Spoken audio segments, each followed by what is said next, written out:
R T knowledge کے معزز دوستوں، میں ہوں رئیس احمد اور آپ تمام دیکھنے اور سننے والوں کو السلام علیکم۔ خواتین و حضرات، آج اس ویڈیو میں ہم آپ کو بتانے والے ہیں کہ فرعون کی لاش ممی کی پہچان کس طرح ممکن ہوئی تھی۔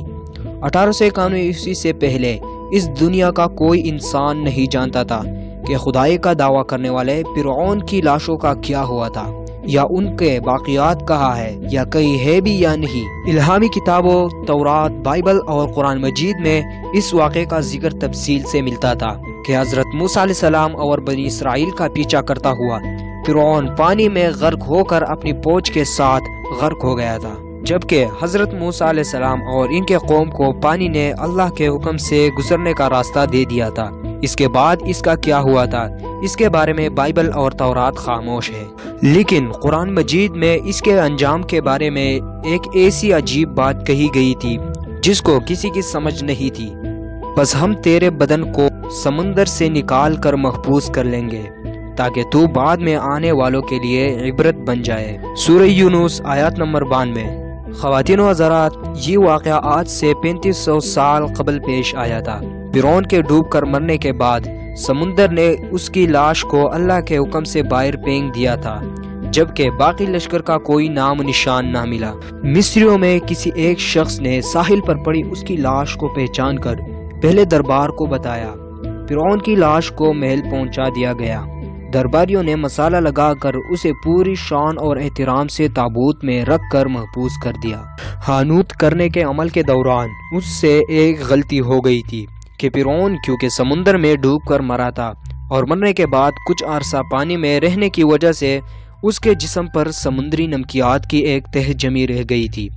مصریوں نے اس کے لاش پر نمکیات کی وہ تہ اسی طرح رہنے دی اور اسے اسی طرح حمود کر کے محفوظ کر دیا۔ وقت گزرتا رہا، زمین آسمان نے بہت سے انقلاب دیکھے جن کے گرد کے نیچے سب کچھ گیا، حتیٰ کہ فرعونیوں کی حمود شدہ لاشیں بھی زمین کے تہ میں چپ گئی تھی۔ ان کے نام صرف کتابوں اور ان کی تعمیرات ان لوگوں کے ذہنوں میں رہ گئے تھے۔ اس واقعے کے 2000 سال بعد اس دنیا میں اللہ تعالیٰ کے آخری پیغمبر حضرت محمد صلی اللہ علیہ وآلہ وسلم تشریف لائے اور ان پر نازل ہونے والی آخری کتاب میں فرعونیوں کے قصے بڑی تفصیل کے ساتھ بیان کیے گئے تھے، اور اسی سلسلے میں اسی فرعون کا جسم محفوظ کرنے کی بات بھی ایک آیت میں نازل ہوئی تھی، جس کی سچائی پر سب اہل ایمان کا پختہ یقین تو تھا، لیکن وہ سمجھنے سے قاصر تھے کہ اس خدائے کا دعویٰ کرنے والے کی لاش کہاں محفوظ کی گئی اور کیسے اسے عبرت کا نشانہ بنایا جائے گا۔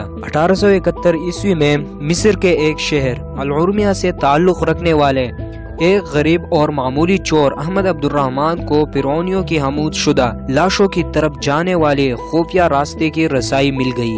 احمد عبد الرحمن، جو کہ پرانی چیزوں کو چرا کر بھیجا کرتا تھا، ایک دن وہ دریائے نیل کے کنارے سے تسبیہ کے مقام پر اسی سلسلے میں پھر رہا تھا جب اسے خفیہ راستے کا پتہ چلا۔ وہاں پر وہ پرانی چیزوں کے لیے جگہ کھود رہا تھا۔ اسی دوران اسے کچھ لوگوں نے پکڑ لیا اور قانون کے حوالے کر دیا۔ وہ جس جگہ کو کھود رہا تھا وہاں سے اسے ملنے والے راستے کی جب مسلسل کھودائی کی گئی، 1891 کو دوسری ممی کے ساتھ اسی غرق ہونے والے فرعون کی لاش بھی وہی ملی۔ اس کے تابوت اور سینے کے مقام پر اس کا نام لکھا ہوا تھا۔ ان ممیوں کو ماہرین نے قاہرہ لے گئے۔ جب ان ممیوں کا تفصیل سے جائزہ لیا گیا تو فرعون والی ممی پر جمی ہوئی نمکیات کی تہ سے تصدیق ہو گئی کہ یہ وہی فرعون ہے جسے اللہ نے پانی میں غرق کر کے بدترین عذاب سے دوچار کیا تھا۔ یہ بہت بڑا واقعہ تھا۔